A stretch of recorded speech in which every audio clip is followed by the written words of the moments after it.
kulamo istaba joog ah kadib iyo waqti badan oo aan ku hurnay ayaa waxaan soo dhiraandhirinay in aan jaaliyadan u bixino Puntland Community Council oo loo soo gaabiyo PCC macnaheeduna yahay golaha jaaliyadda Puntland.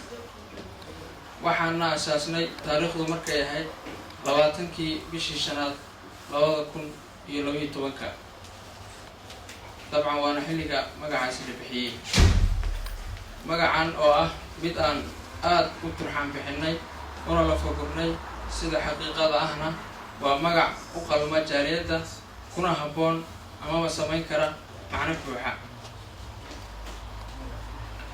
walaalahayga sharafta mudanow, waxaan rabaa in aan idin guud maro himilooyinka loo asaasay jaaliyaddan oo ay higsanayso iyo waxyaabaha ay rabto in bulshadeeda ay ka haqabtirto si xilkasnimo iyo waayo-aragnimo ku dheehan tahay intii karaankeena ah ay uga shaafido dadkeeda reer Puntland.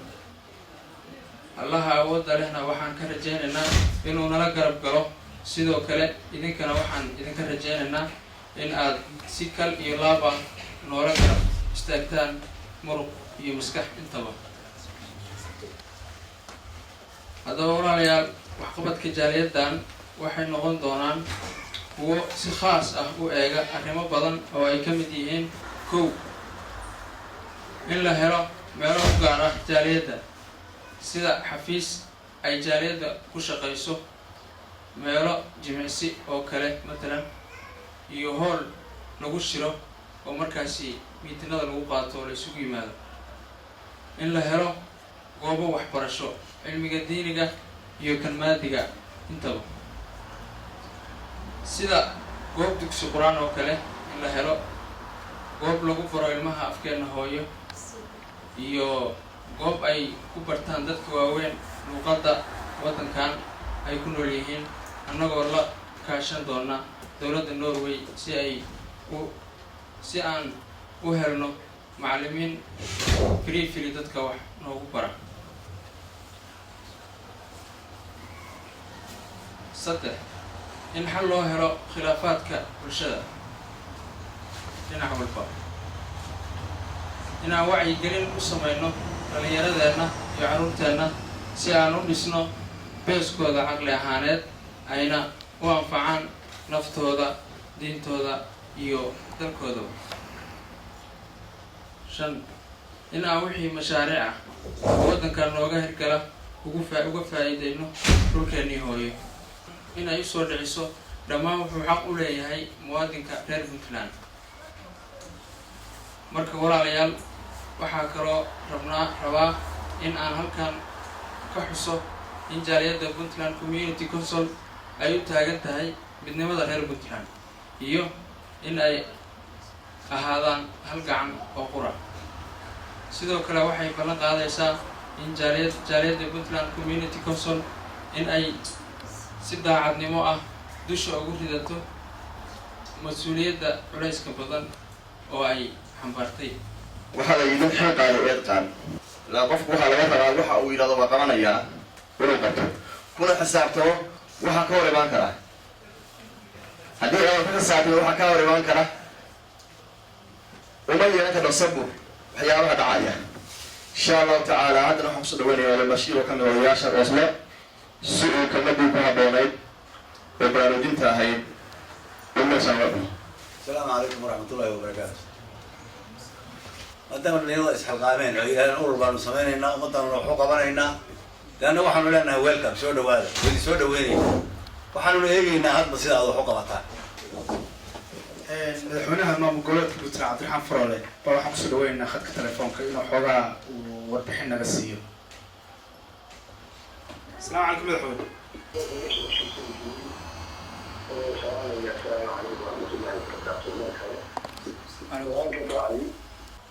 ama aan dalka joogno ama aan gudaha joogno ama aan dibadda joogno dad waxaan nahay aad madaxweynahooda iyo dalkooda iyo dadkoodaba u taageersan oo u jecel oo ugu hanqal taagaya markastana wax kastoo aan aas-aasno ama urur ha noqoto ama jaaliyad ha noqoto waa wax ku salaysan inaanu dalkii wax ugu qabanno oo dal dib ugula laabano marka aadba waxaan ugu faraxsannahay inaad maanta shirka nagala soo qayb geshid waad mahadsan tahay madaxweyne ilaahayna waxaan kaaga baryaynaa xilka aad haysid rabbi inuu kuu fududeeyo waxaana nahay dadka had iyo goorba ku dhinac taagan oo garabkaaga taagan oo iskula dayaya inay dalkii dib ugu soo laabtaan oo siday dalka wax uga qaban lahaayeen ama wax ugu qaban lahaayeen ku hooweyn aad baan ugu faraxsannahay waxqabadkaaga aad baan ugu faraxsannahay dhiiranaantaada aad baan ugu faraxsannahay sida aad madaxweyne daacad dalkiisa iyo dadkiisaba laguwa aada u tahay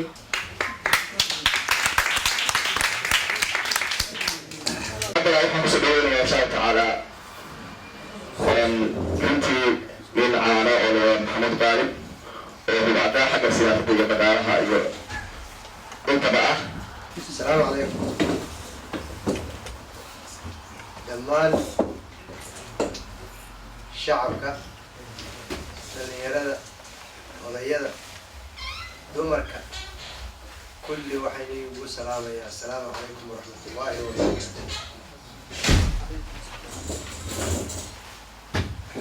waxaan salaan gaara siinayaa shacab weynaha reer Puntland ee ku dhaqan dalka Norway hadday noqon lahayd gobollada iyo hadday noqon lahayd degmooyinka gaar ahaan magaalada Oslo waxaan leeyahay dhammaantiinba assalaamu calaykum waraxmatullaahi wabarakaatu. salaantaa dabadeed waxaa sharaf iyo wanaag mudan dhalinyaradan isxilqaantay rag iyo dumarba leh oo ilaahay sababtay maanta inooga dhigay inaynu halkan isugu nimaado waa runtii dhalinyaro wanaag naga mudan wayna dadaaleen in wanaag la siiyo loona mahad celiyo waxay mudan yihiin runtii waxaan aada ugu farxayaa horta ummad wada dhalatay oo magac Soomaaliyeed wadaagto oo magac maamul wadaagto oo isir ah isir waxaa laga yaabaa dhalinyaradu inaanay fahmin dad wada dhashay mia oo runtii meel isugu yimi oo dantooda ka hadlay waa wax aniga aada ugu faraxsan aad baan ugu faraxsanahay waana wax lagu daydo wey. haddaba dadka maamulka Puntland ku midoobay haddaan taariikhdasa dib inugu noqdo waa gobollada waqooyi bari ee Soomaaliya wuxuu ka kooban yahay geographically 8 gobol buu ka kooban yahay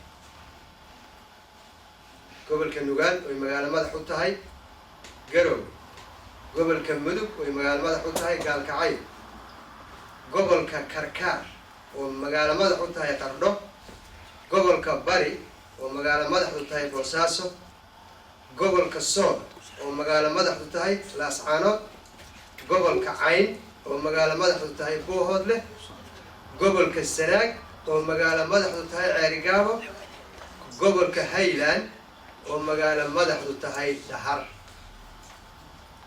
midnimada shacabka reer Puntland waa laba taabtaan wey waa muqaddas 8 gobol bay ka kooban laga bilaabo maanta oo bishu tahay 30 Juun PCC ama Puntland Community Council ama jaaliyadda golaha Puntland taasay noqonaysaa iyadaan taageerin waxaanu wax u baranay dalka waxaanu wax u baranay dadka waxaanu wax u baranay shacabka waxaanu wax u baranay ummadda Soomaalida waxyaabo macnaha wax wanaagsan gaarsiino kow waxaanu ka bilaabaynaa gurigayagu waa xagee waa Puntland gurigayagu markuu hagaago tan kalena waanu dadaalay